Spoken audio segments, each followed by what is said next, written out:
and I found my neighbor, and I was like, what just happened? And she was like, Zayn left One Direction. And I said, did he?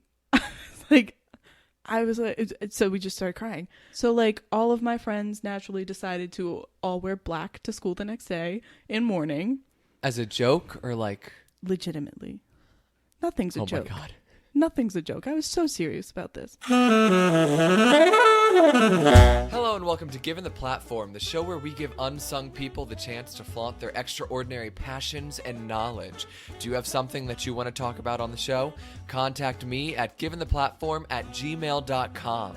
Also, if you want to stay up to date on all our upcoming guests and upcoming episodes, feel free to follow us on Instagram and Facebook at Given the Platform or on Twitter at Give the Platform. I also ask that you rate this podcast 5 stars or download it on your preferred podcasting platform so we can grow and reach a wider audience, teach more people about the great stuff we're learning about, which today is One Direction with Abigail Sawyer. And I know this is the second week in a row that we talk about something sillier, less academic, but with election week happening, I mean, I think we're all stressed out the wazoo, and this might be the perfect pick-me-up that you need for the day, so enjoy. Today, we have on Abby Sawyer. She is a friend of mine from college who is, I think it's fine to say, a stan of One Direction. Is that insulting to you? That is perfectly fine and completely accurate. Okay, because I know that stan culture can be a little iffy. True. Very true. But we'll get into that. Anyways, welcome, Abby. Hi. Happy to be here. Thank you for having me on. Well, thanks for coming on. Honestly, I don't know much about One Direction, so these are my favorite types of podcasts when I don't have the knowledge. So I truly am open to hearing what you have to say. I will forgive you for your lack of knowledge, but I'm hoping you will come out of this a stan yourself. And same for the audience. Yes. This is just a birthing place. Today's theme is going to be not only about One Direction, but I also wanted to touch on boy band culture. Like, to begin, let's start nice and simple. If someone who is listening to this podcast has never heard of One Direction, how would you describe them and introduce them? Firstly, I would ask when they were born, because there is literally no person alive before 2010 who does not know who One Direction is. I've met children and they don't know who One Direction is, and they make me sad. But I would say they are, this huge British/Irish Nile boy band that, started from a talent TV show and slowly took over the entire world and, produced some bops along the way. A lot of bops. Not a long way, unfortunately. How would you say you got into One Direction? Set the scene for me. Okay, so I'm like 10, almost 11 years old. I'm walking home from the bus stop after a hard day of like 5th grade or something. I was in elementary school. And my childhood best friend and neighbor, she told me on our walk home, she said, "Have you heard of this band, One Direction?" And in my head, I heard the word one and then another word and band. And I said, she must be talking about One Republic. And I was like, been there, done that, heard them, not my thing. And she was like, no, I don't think you understand what I'm talking about. It's a band called One Direction. They're British. I said, One Republic's British? She said, that's not who I'm talking about. It's One Direction. And I said, okay, I'll give them a look-see. Because this was the time where Mr. Bieber was at, his rise, peak. I don't want to say peak. That's kind of mean. He's still doing things. But he was at a big point in his young career. And she was a big Justin Bieber fan. I personally hated Justin Bieber. I thought he was annoying. So I was like, this is going to be an annoying thing. I went home, I went on YouTube, and I went on iTunes, and I was like, One Direction, whatever. And there's these 4 British idiots, 1 Irish idiot, on the X Factor in the UK, over the pond. And I was like, wow, suddenly I'm in love. So But was it like, did you like their music, or was it Oh. really, did it start from the attraction to no, them? no, no, no. It was the music, and I thought they were funny. I really thought they were funny. The attraction slowly came with that. I remember thinking off the bat that Zayn was the only attractive one. Because let's face it, at first glance, he's the one that catches your eye. At least in like 2010. But then I started like getting into all their personalities and everything, and I was like, oh my god, they're all cute. And like, you know, you fall into a category of like which boy is like yours. And that definitely changes over time. At least for me it has. Well, who were you? Who were, like, which boy was yours? Okay, so it started with my friends in elementary school. Louis was mine originally because he was really funny and stupid, and I was like, I like funny and stupid. I like him. And then it progressed into like the 2012, 2013 era into Niall. And then it stayed Niall for a long time because there was a thing that if you were a One Direction fan and you liked Harry and Harry was your favorite, you were a fake fan. Because he was the one that everybody talked about. He was the one that like all of, you know, the gossip places and the news places talked about Harry Styles because oh my god, I could go into a completely different tangent about him. But I was like, nobody can think I'm a fake fan. I am the realest fan there is. Like, I need to be known as a real fan. So I was with Niall for the duration of One Direction. And then once they split off, I fell more into the Harry lane. What were they saying about Harry? That he was a womanizer, which is completely false because he was unfortunately a victim of some older women dating him when he was underage. Oh, no. Yeah. There was Caroline Flack, who was like in her 30s, and she dated him when he was 17. And then there was another woman, I forget her name though, but she was much older than him when he was like 17 or maybe 18. It was bad. Like he broke up a marriage or something and they called him a womanizer because she cheated on her husband with an underage boy. Horrible. That's so, I've never heard that. Mm-hmm. Whoa. You know, that does remind me of, I find a lot of similarities already within this episode and the Twilight episode because we talked about, who plays Jacob? Taylor Lautner. Because Taylor Lautner was over-sexualized, having been 16 in the film. And just shirtless the entire time. Yeah, and shirtless the entire time, that it kind of, they were like, oh, you're a womanizer. And he's like, no, I'm underage. I didn't watch Twilight, wasn't allowed. I had a Jacob doll, the one of the Twilight Barbies. My parents got me a Jacob doll. He came shirtless. Like, he did not come with a shirt. Just them jean shorts of his. It is just kind of crazy how men can be so over-sexualized, because you don't hear about that as overtly as with women being over-sexualized. Because they've been conditioned to think of it as like a good thing and like a prize. Yeah. Which it is absolutely not. It can be very damaging. As in case of Mr. Styles, that poor boy. So you had jumped between member to member. Of course. What would you say is the reason? Well, first of all, no. Let's start here. What was the first song you listened to by them? What Makes You Beautiful. That was the first single release. A classic, yeah. It was the first one I heard, and I listened to it, and I was a changed woman. It immediately was downloaded onto my iPod Touch, and it has stayed on my phone across iCloud libraries ever since. Yeah, and that's a song with a meaning, and I remember they just always pushed the meaning of the song more than anything. So what did it mean to you? As an insecure child, the first words being "you're insecure" just really hit home, you know? They're like, oh, do you know that Bo Burnham thing in one of his specials where he like makes a really generic like love song, like, oh, she's got eyes and arms and whatever. And yes. That was like their thing, as is all boy bands things. And I ate it up. I played right into it. I was like, this is about me. This is about me.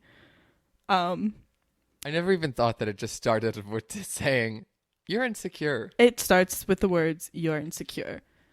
But then it says, "Don't know what for." And I was like, you don't? Oh my God. Yeah. Like that song, like I fully played into it along with like Little Things later down the line. I really ate it up because I was like, oh my God, they love the things that I don't like about me. Looking back now as an adult listening to Little Things, I can't do it anymore because it's just a song full of backhand compliments. Like the one line, "You still have to squeeze into your jeans, but you're perfect to me." I was like, oh my God, I do squeeze into my jeans. But now I'm like, what the fuck? I'd slap somebody if they said that to me. Although that was Harry's line. He wouldn't sing it in concerts for a while. He wouldn't sing the "but you're still perfect to me." He changed it to "and you're still perfect to me," which was a step up. And now I don't think they even want to touch the song ever again. It was written by Ed Sheeran. I blame him. That's so...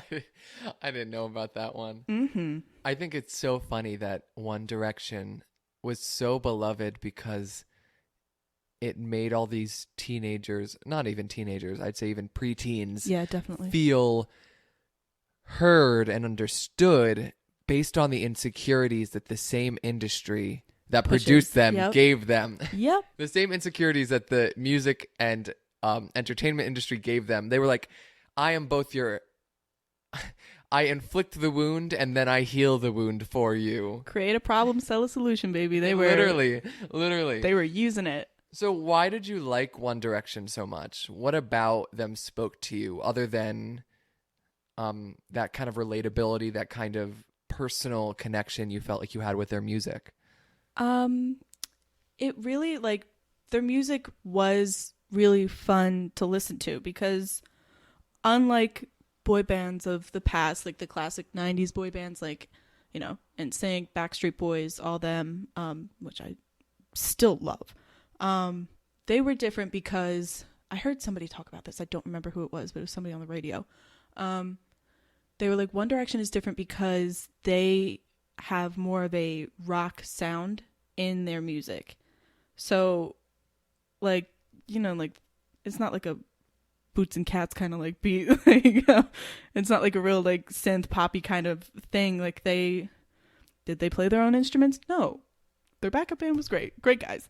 But it was like electric guitar, hardcore drums, and like very different. They started off real like more poppy, but they did have some songs like "I Want" had a really sick like guitar riff in the middle of it, and I was like, my God, this is what it feels like to be alive. And then you know, they got more and more like rock and like strayed away from like mainstream pop with like their sound, which was really nice to watch them grow because they hooked me with this one sound and they made me grow with it, which was really nice. I know. That makes me think of all the artists I know that like they change, and sometimes I hate it, but occasionally I'm like, I like this change. I like this change. I'm thinking this is a little bit of a diatribe. I know this isn't the theme, but Carmen... Do you remember Carmen? I do. Here to crash a party.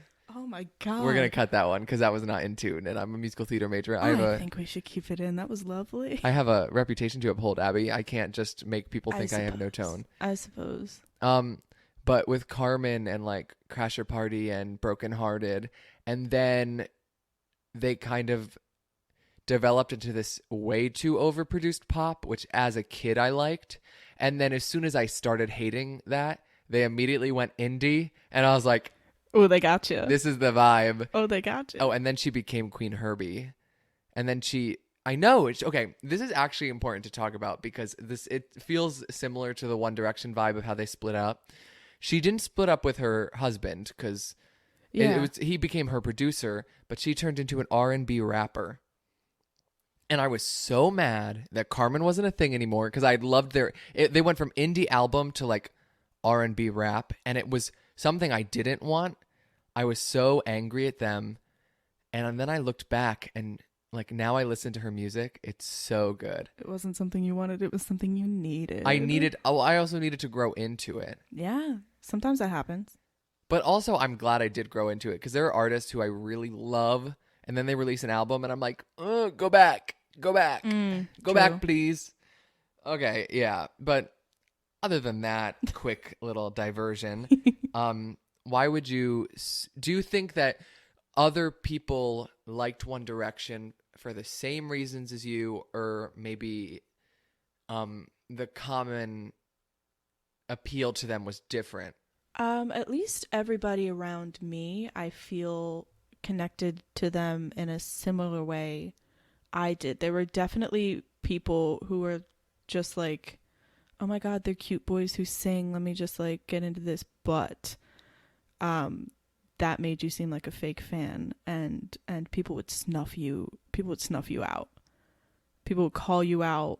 And it was brutal, constantly trying to be like, I am a real enough fan. I know all of these facts, and I love them, and here's why, and I know everything. Don't worry, I know the birthplace, I know the time, I know the blah. I could probably do a birth chart on everyone. Kidding, I don't know if I know the exact times, but yeah, you had to know like where they were from, like the exact town, like their family members, and so if you were just in it for the looks, people would find you and they'd be like, you're a fake fan. A directionator, you were a directionator if you were a fake fan. You were a directioner if you were a real one.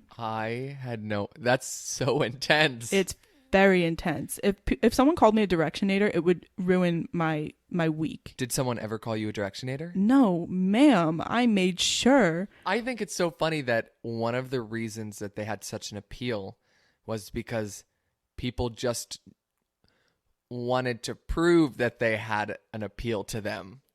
That's so meta, so weird. And we're going to get into stan culture a little bit later, and we can touch on that more. Yeah.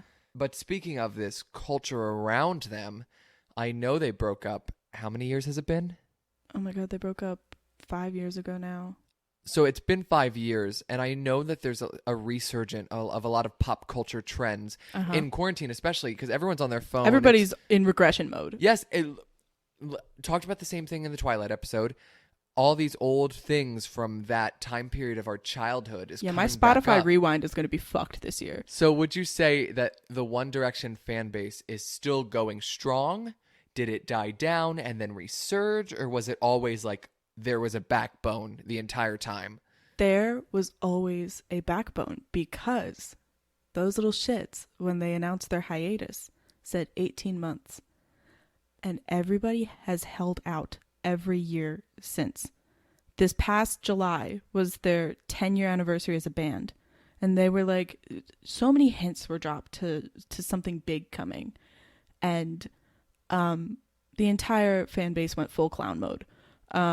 Because we were like, oh my God, there's going to be like, they've been cited together. And like not all at once, but like members, 2 or 3 at a time have been cited together, and blah, blah, blah.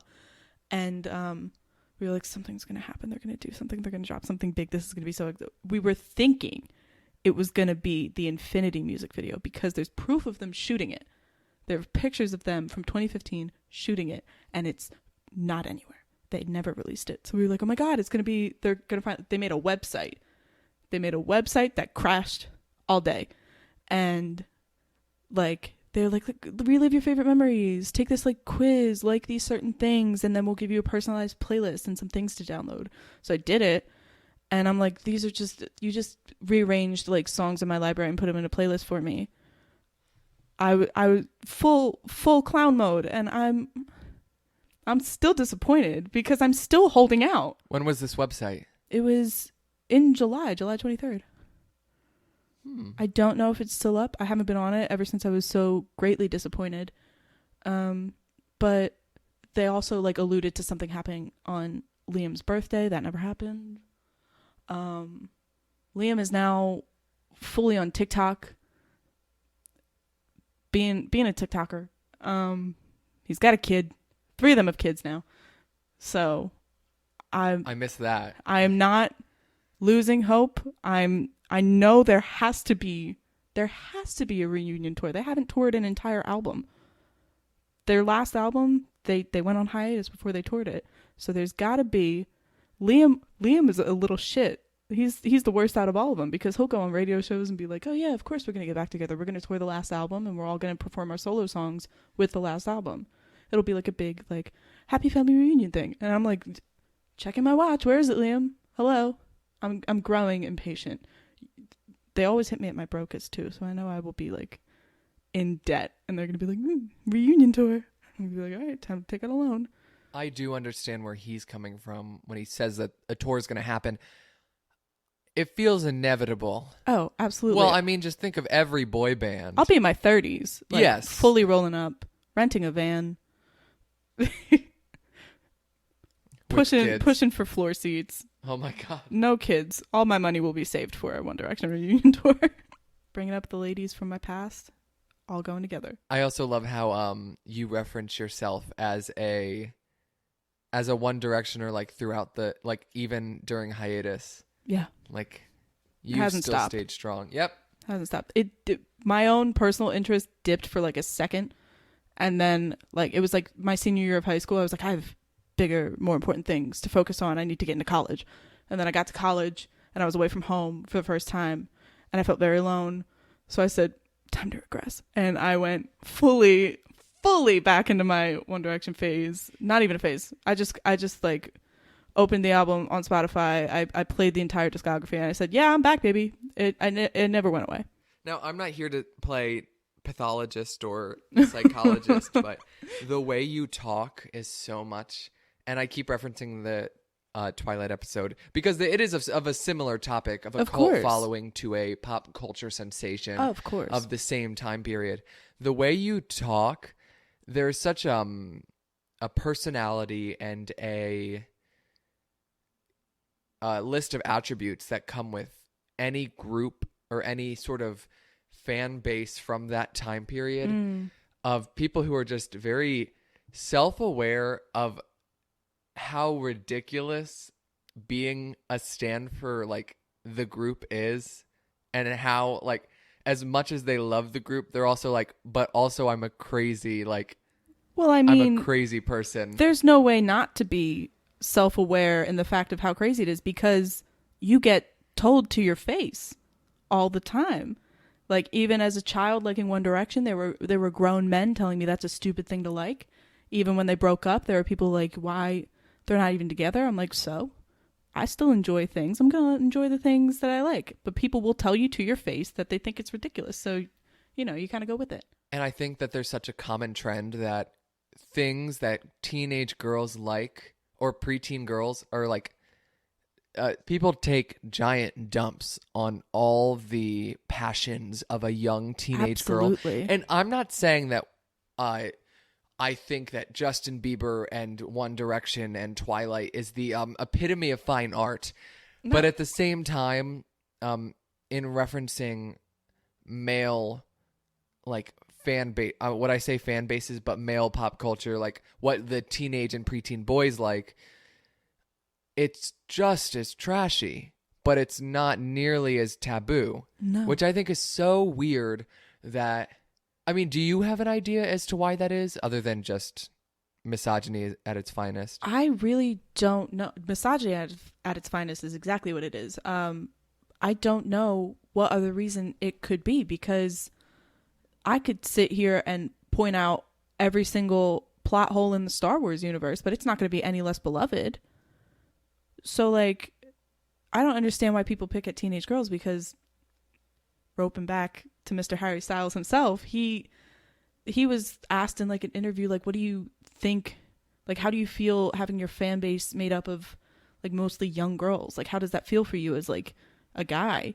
And he was like, well, as we've seen in the past, young girls get it right. He's like, the entire Beatles fan base was like teenage girls.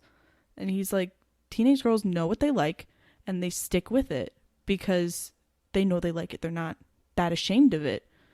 So if they're that proud to like something, I'm honored to be the thing that they like. And if I get their approval, I know I'm good.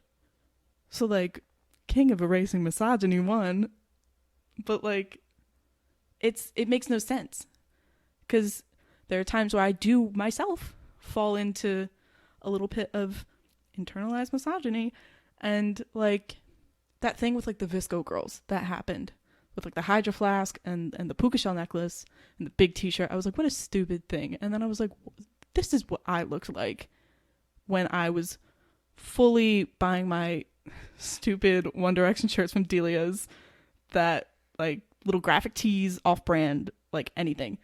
I probably like looked like I was like really intense into this thing, or I based my entire personality around it, and people probably thought I was like ridiculous for it. But I liked it. They probably like it. Who am I to say? Doesn't matter. Nothing matters at all. Yeah, I can't even think of one reason why like preteen girl culture is held to a different caliber almost. Because I'm thinking of like PewDiePie, like real like preteen boy phenomena. Oh, yeah. Like, it's just as bad.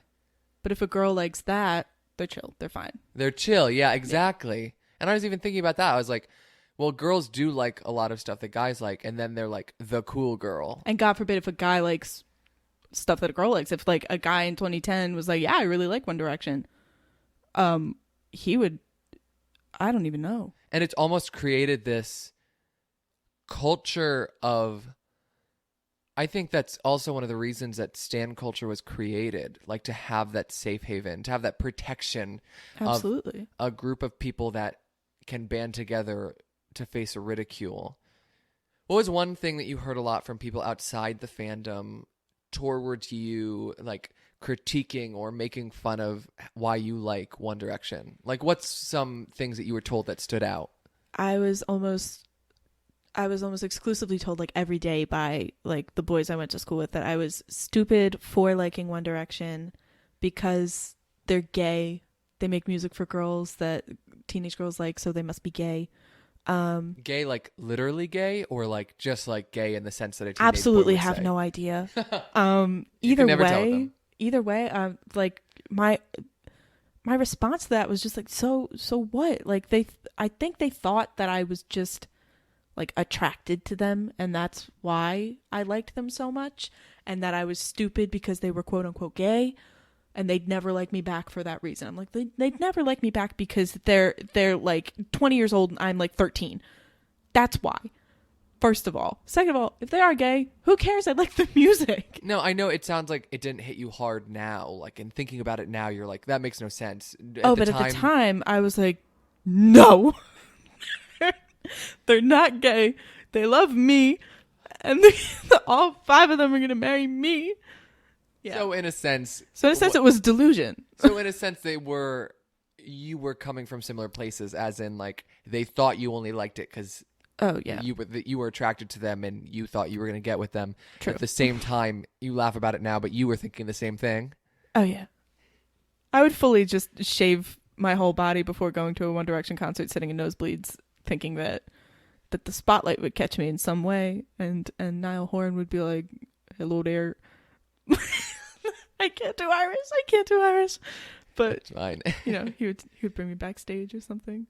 But, oh my God, fantasies. Did you read the fanfics? I convinced most of my middle school teachers that what I was reading on Wattpad was actually on my Kindle app, so I would fully read smut in like, you know, my 8th grade English class. Put it on the reading log. Yep. Got away with it too. So going back to like more of a timeline of One Direction, do you remember when they broke up for the first time? Like, would you consider their hiatus when they broke up, or would you consider that? The hiatus was definitely when they broke up. But Zayn leaving was the beginning of the end. So did that happen before or after the hiatus? That happened before. Their entire last album was made without Zayn.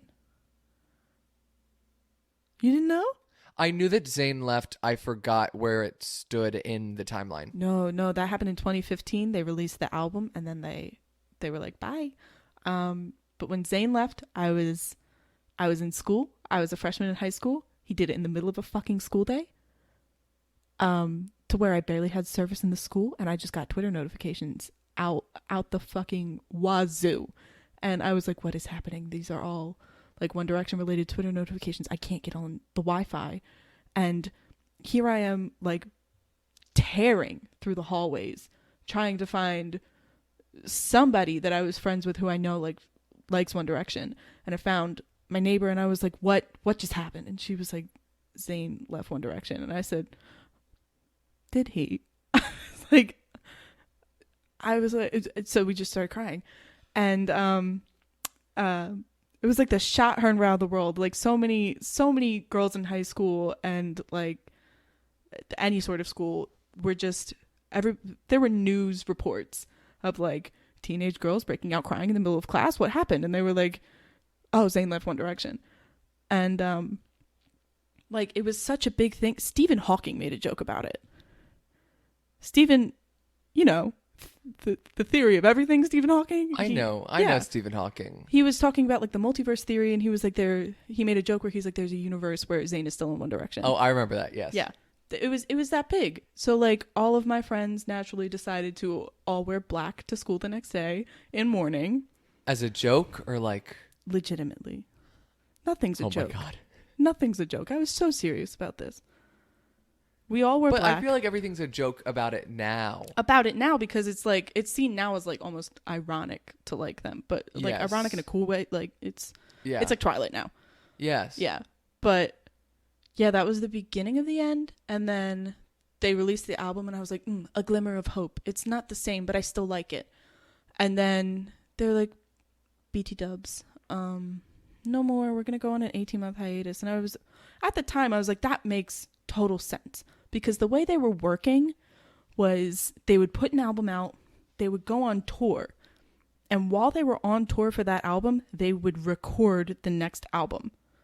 So they were performing their songs they already had out at night, traveling, or in hotel rooms. They would just set up mattresses and record the next album in between everything. And then the tour would end.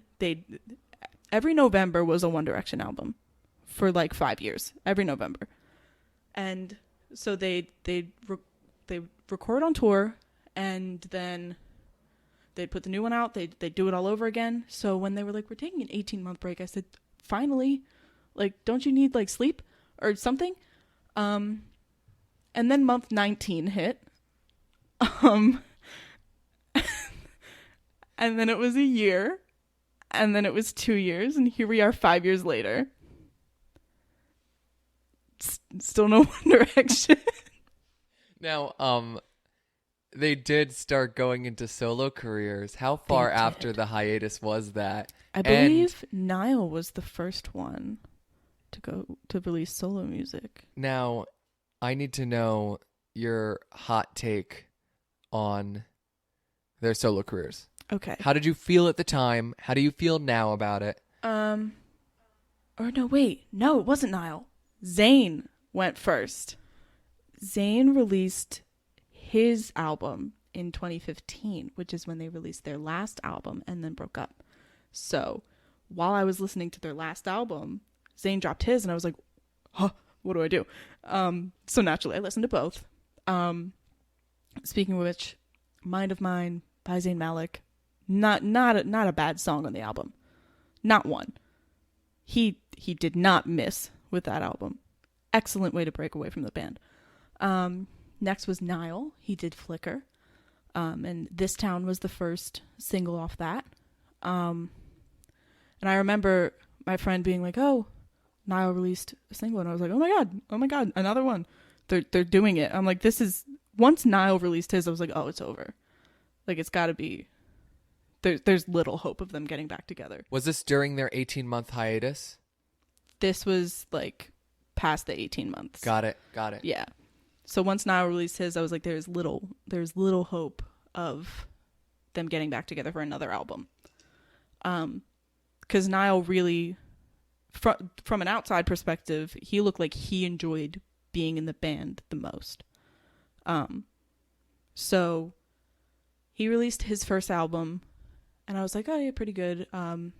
I didn't listen to his first album as much as I did Zayn's. Then I believe Niall, Harry, and Liam all released something in 2017. Niall's, I didn't really listen to that much. I listened to the single.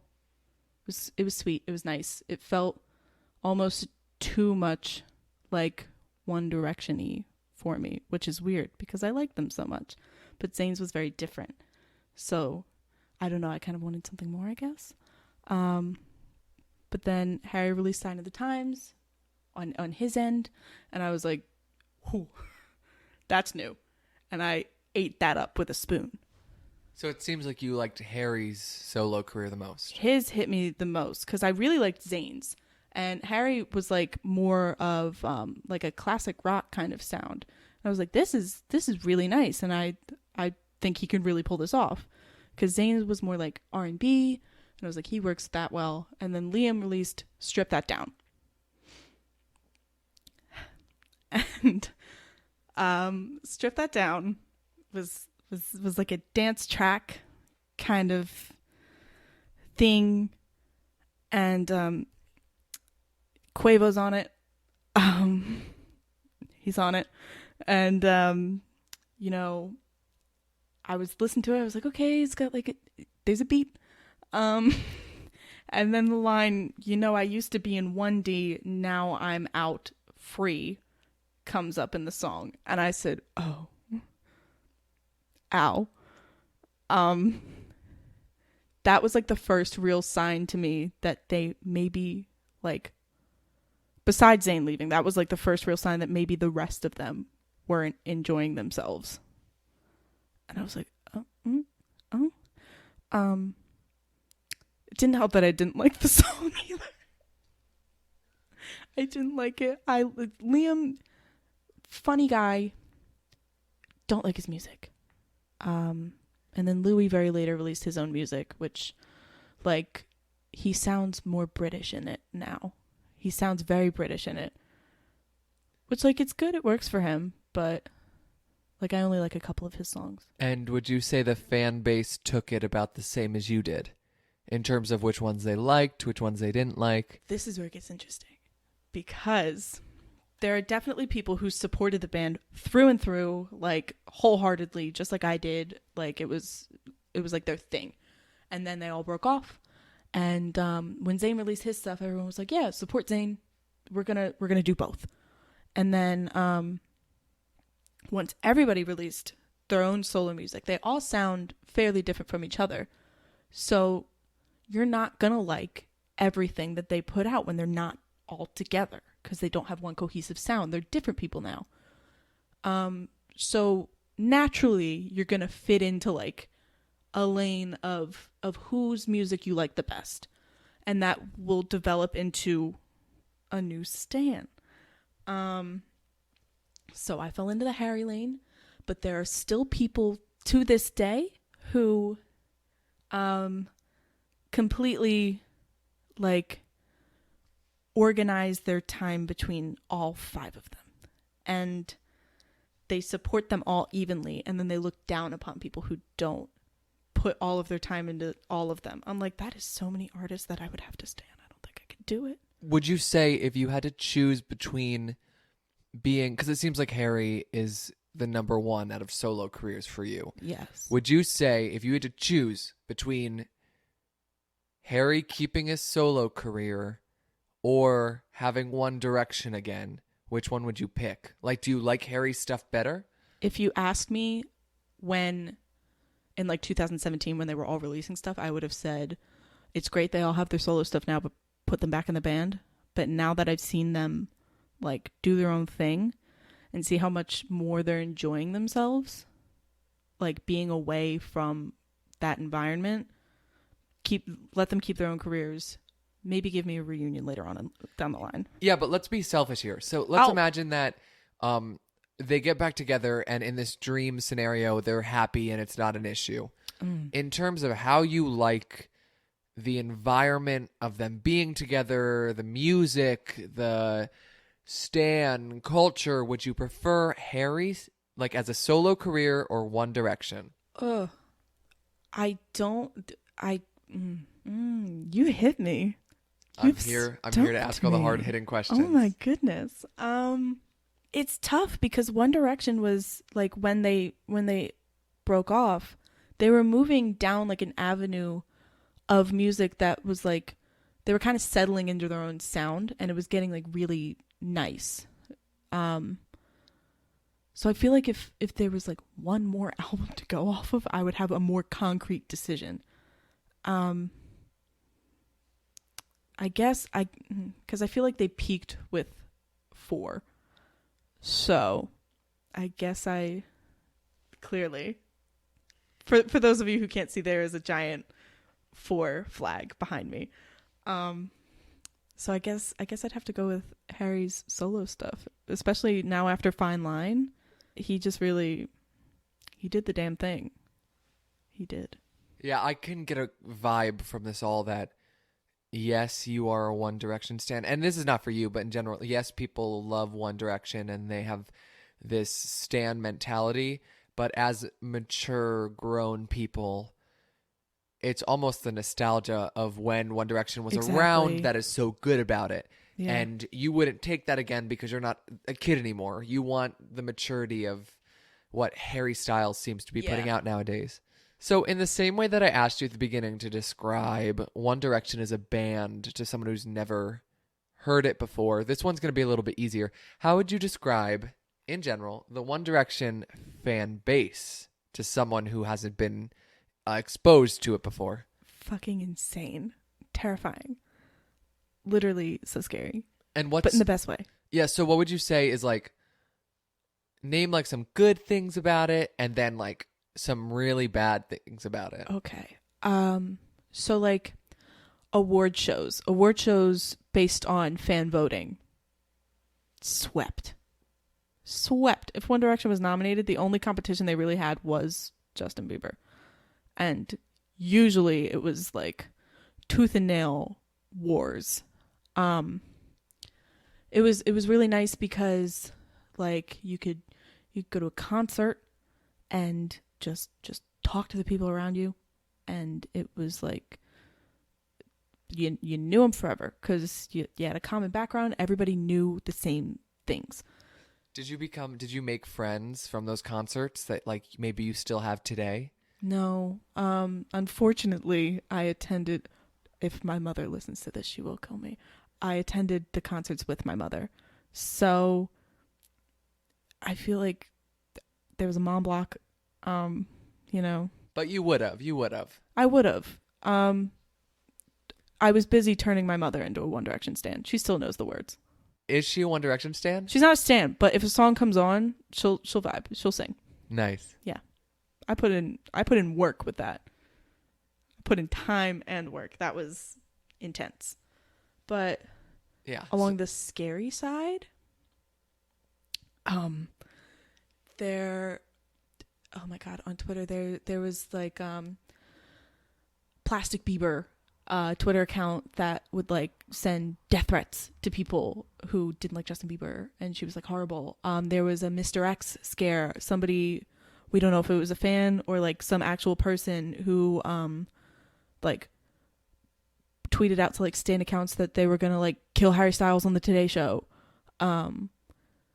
Like there were people that were so intense about a potential relationship between Louis Tomlinson and Harry Styles that it forced their incredibly strict management to separate them for years. Like they couldn't sit next to each other in interviews or stand next to each other. Like the last concert where they were all hugging each other goodbye, Louis and Harry hugged each other last because they were nervous to touch each other in front of a crowd of people who completely sexualized their relationship. Like they were very close. There was a possibility of a romantic relationship between the two of them, definitely. Nothing's ever proved, but the fans, like everybody took everything very seriously and very far. Do you think that had a place in why they broke up? Maybe. There are so many different things, like there were so many disagreements with their management. They all over time eventually got into like the songwriting for the band. So I'm sure creative differences had a part. Like just the constant stress. Like Zayn developed an eating disorder and an anxiety disorder, so he had to leave. But then, you know, there's times where like, you know, they just had to spend so much time with each other. So resentment could build, which is unfortunate. Yeah, I can see that. What would you say your experience has been like in the fandom? Maybe when you first joined, versus like now being a wizened pro of the fandom. Now it is much more laid back because there are no stakes. One Direction as a band can't win awards together anymore. There is no, because there was a thing among like Stan Twitter, like, your artist had to have the awards to back them up. Like, who the fuck were they if they didn't have like however many Brits under their belt or however many like AMAs, and like if you didn't vote for them you were fake and like blah blah blah. So now it's much more relaxed. I was really like, as a 13-year-old, on Twitter all day for no reason other than to like keep up with what they were doing. So now, did you feel like you had to stay on Twitter in order to prove yourself, or did you stay on Twitter because you wanted to? Or maybe a mix of both? A little mix of both. More because I wanted to. Because I'm like, these people I have dedicated like a lot of my time to, and I really like enjoy them as people and enjoy the work they put out. So I want to know like what they're doing and like how they're doing. It got bad to the point where like, you know, people would obviously like stalk them, which obviously don't stalk people. Not a good thing to do. But yeah, it was just a lot. And, you know, it got to the point where it's a rumor. So I don't know if it's true, but at the time I thought it was. People would hack into airport security cameras when they were at the airport and show the terminal that they were sitting at, or like the gate. And like, I was on Twitter and it would show up and I'd be like, oh my God, it's One Direction in airports are taking a plane. I take planes. But yeah, it got very intense to the point where like they had to like hide in like at the back of a bread van to go between venues so people wouldn't track them. And now, would you partake in any of this toxic behavior? Tell me about that. Do you mean like would I go out and try to find them, or like? Let's include that, but also I'd just say any toxic behavior that looking back now you were like, that's not something that a good person would do. That's not something that was healthy. That was a violation of their privacy. It was just disrespectful. I didn't do anything to like violate their privacy, mainly because I was a very young gal who just simply did not know how to do those things. I tried to like make my own Stan Twitter account, but me being stupid linked it to my own like personal information, and my dad found it and he was like, delete it now. And I was like, all right, looking back, thank you, Dad, that was for the best. You saved me. But yeah, everything Stan related was on my personal account, so that kept me from like engaging in too much. So I would just kind of like sit back and like stuff instead of like retweeting or like tweeting my own opinion. So like in that sense, not really, but like in the sense of like person to person interaction, like I would grill people like, are you a fake fan? Like, do you know everything like I do? Like I took place in that. So as much as the fear that you felt from other people that you had to know, you pushed that on others too? Absolutely. Did you ever get into a fight with anyone? Maybe in person and or online because of One Direction? Not with anybody else who was a fan, mainly because I was a fairly scary preteen. Scary or scared? Scary. Oh. Like I would put people in their place. Like someone in middle school came up to me, like a boy came up to me, he said, why are you mean to people? I was like, don't know, I like it. Like horrifying. I was really intense.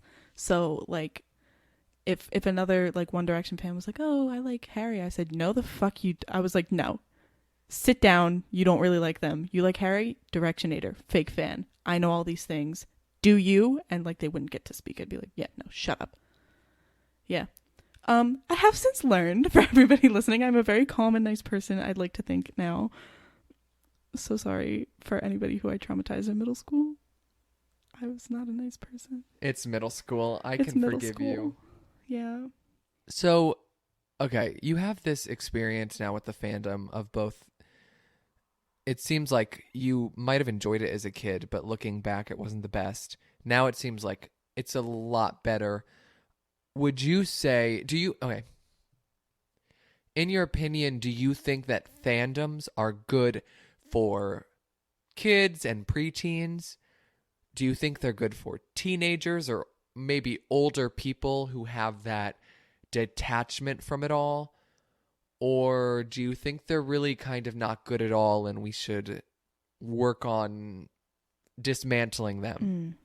There are definitely pros and cons.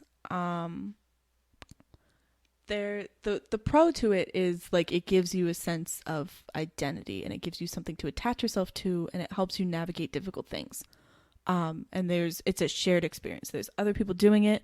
It gets negative when it gets out of hand, which I don't know many fandoms where things haven't gotten out of hand. But it does, I don't know. I hate to say that going through it as like a preteen builds character. Because nobody should really have to like go through that much like stress, pertaining to people who don't know them. But I mean, it's built up a toughness personally. Mm-hmm. The detachment helps. I wish I'd learned about it sooner because now I feel like I can't like something casually. I feel like I have to be completely engrossed in it and know everything or completely hate it. I can't, like, my opinions have to be polarizing. I've been working on that and I'm now learning how to like slowly take things in that I like and just simply like them and not be like, I used to hate Taylor Swift for no reason other than the fact she was Taylor Swift. Stupid on me. I just listened to folklore and I was like, what? Huh? I've been missing out. Now I can vibe with her. I don't like all of her music. I like folklore. Taylor Swift is okay. Do you think this polarizing effect is a result of growing up with Twitter absolutely mentality? Yeah, because I wouldn't even say that maybe you hate Taylor Swift just to hate Taylor Swift. I would go as far, if I'm talking about why I hate things in popular culture, it's just because other people hate them. True. And you want to be with them. It did not help that she dated Harry Styles too. I get that, yeah. Yeah. So let's split this up into two questions. One is, if you could take it all back, would you have maybe been a One Direction fan but not engage in the community? Or would you not change it, not change what happened? It was so bad, but I wouldn't change it for the world. It was bad but fun. Now, almost as a continuation of that, if you had the ability to remove stan culture, maybe fan bases, commonalities, groups of people getting together to enjoy a common interest, but be able to eliminate stan culture from the world, would you do that? I want to say no because, like, I want to remove the toxicity from it, but I want to keep like the gathering aspect of it. It's nice to have a group of people who like things that you do, and it's nice to all know the similar things about it. So would you say that the gathering aspect of stan culture is different than what I just described when I said, yes, there's still this like familiar mentality with liking the same thing, maybe having like a Facebook group about it. Like, do you think it's different enough that it's worth having stan culture? Yes, because there's a certain intensity to a stan culture that you don't get with just like a collective group. But with that intensity comes, the danger for the toxicity. So I wish I could just remove all of the bad because everything else about it was so fun.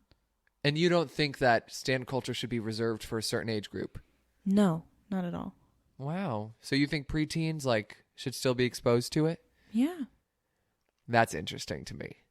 Because in my opinion, I think that stan culture is something that should be treated like, I guess, like a more mature content creator on YouTube. Like, you really shouldn't be following them, liking their stuff until you're like in high school or of age where like maybe like PG-13-ish kind of situation. That's where I would come from. Just because these kids, they're so malleable. And I think that stan culture, it's always the worst voices that are heard the loudest, and sometimes I don't want myself to be exposed to that any less a child. True. Then again, we don't have these magical Thanos snaps to eliminate things like this, but it's just something to think about. I think hopefully I'm going to do a parenting episode soon. I want to so badly. I have someone in mind to ask about raising kids, but is it a parent? Because if you are asking someone who's no, not it's me. It's going to be a solo pod. It's just me giving my unsolicited advice on raising children. Here's how you should do it. I don't have kids, probably. No, yeah, it's a parent that I know very good. And love. But yeah, so it's just interesting to think about that when it comes to one day we're going to have kids, and if stan culture is still a thing, are you going to let your kids fall into that? See, here's where we've fallen to murky waters, because personally I never want to bear a child or have a child.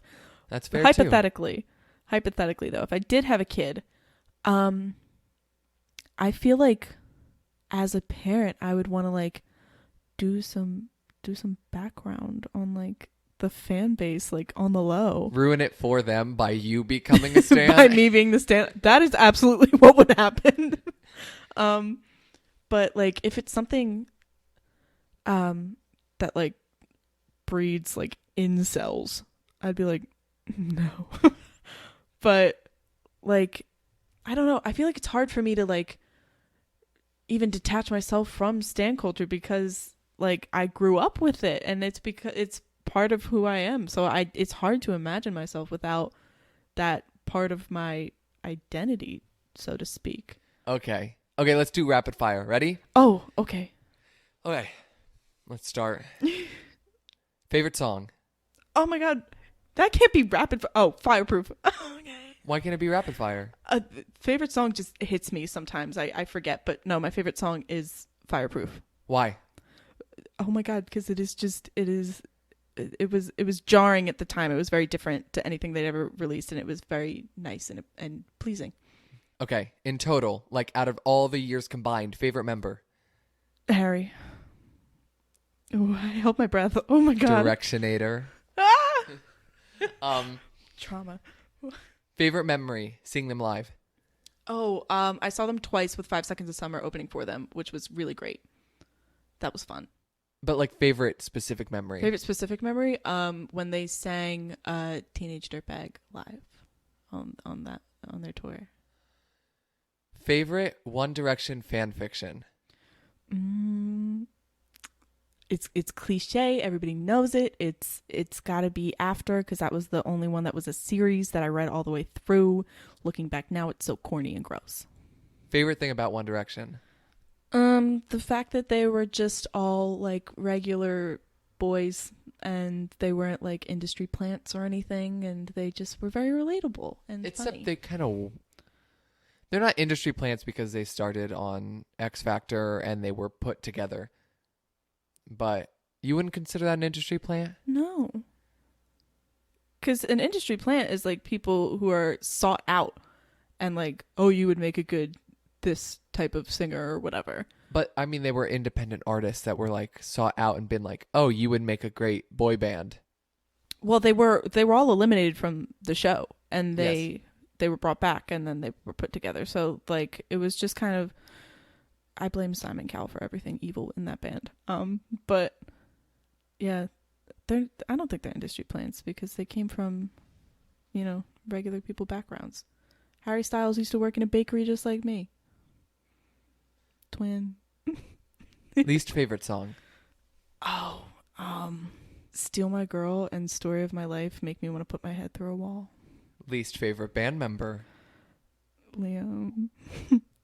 And final one, peak era. I've got two answers for this.